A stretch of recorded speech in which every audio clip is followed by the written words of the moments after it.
Ad exchange rules can be used to manage your inventory by configuring pricing, blocking, and other settings such as selecting backup ads and ad types. This feature is available to you if your ad manager account comes with a primary or mapped ad exchange account. You can access ad exchange rules by clicking on Inventory and selecting Ad exchange rules. Here you'll find 4 different rules: channels, ad types and backup ads, video settings, and publisher declarations.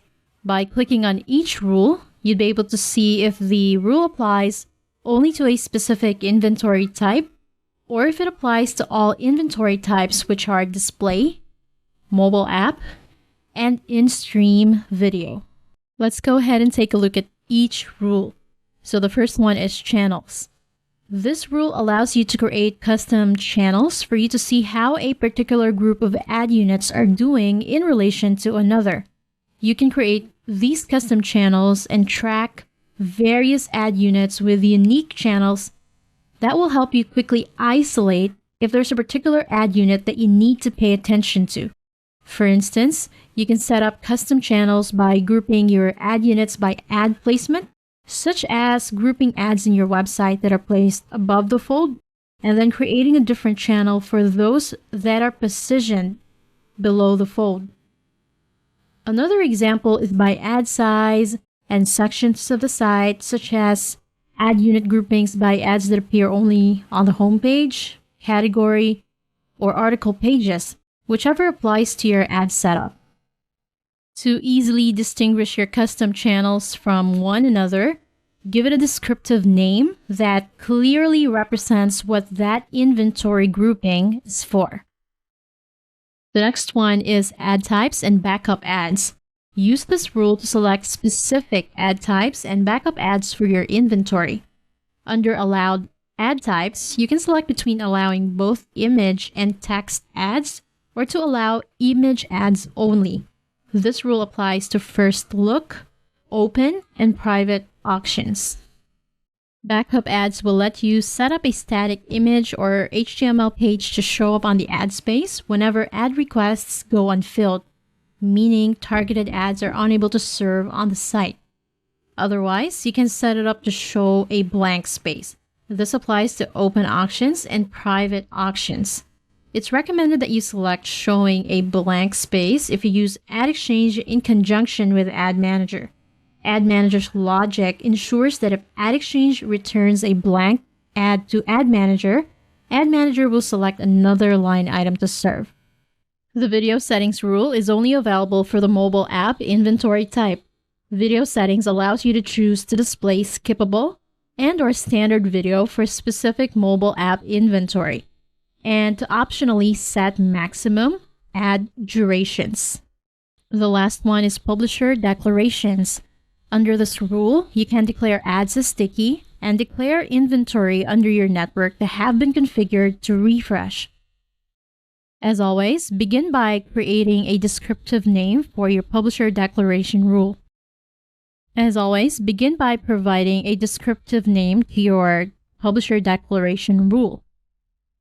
Next, select the appropriate inventory for targeting. Next, you need to select the appropriate inventory for targeting. Go ahead and scroll down under Sticky Ads so you can declare whether the inventory you selected will serve as a vertical sticky, top horizontal sticky, or bottom horizontal sticky ads. In case you don't know yet, a sticky ad is a persistent or fixed ad unit that stays visible while users scrolls up or down through the content on the website, which usually results to improved viewability and overall performance. If you're using sticky ad units for display, you must set up rules that declare their existence. Be sure to adhere to guidelines and restrictions when using sticky ads, such as ensuring that you have sufficient balance between ads and content on the website. You also need to make sure that the ad placement of the sticky ad units does not increase the risks of incurring accidental clicks. Next is refresh declarations. Refreshing inventory updates ad content without necessarily having to refresh the entire contents of your page. Ad inventory that refreshes is allowed to compete on Ad Exchange, but you must declare which inventory portions are set to refresh per advertising industry guidelines on refresh transparency. Setting up refreshes for your inventory without proper declaration is a Google policy violation. Check the boxes under refresh triggers to indicate that the selected inventory refreshes. You can select one or more refresh types for the same inventory, and each declaration applies to all targeted impressions. For each refresh trigger that you declare, specify the minimum time intervals between ad refreshes. This declares to buyers that the ad content for this inventory will not refresh any faster than the interval you selected. Please note that rules only let you declare ad behavior, but they do not necessarily control them. For example, creating a publisher declaration for sticky ads declares that an ad unit is set up to behave as sticky, but it doesn't automatically configure your ads to behave as such.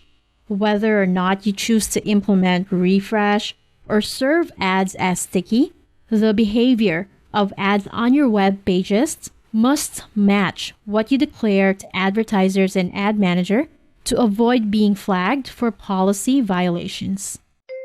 Thanks for joining us today. We hope you enjoyed our presentation. Also, learn to monetize more by watching our tutorial series and reading our latest ad optimization tip. Please subscribe to our blog to receive periodic updates. Thanks. We'll catch you next time.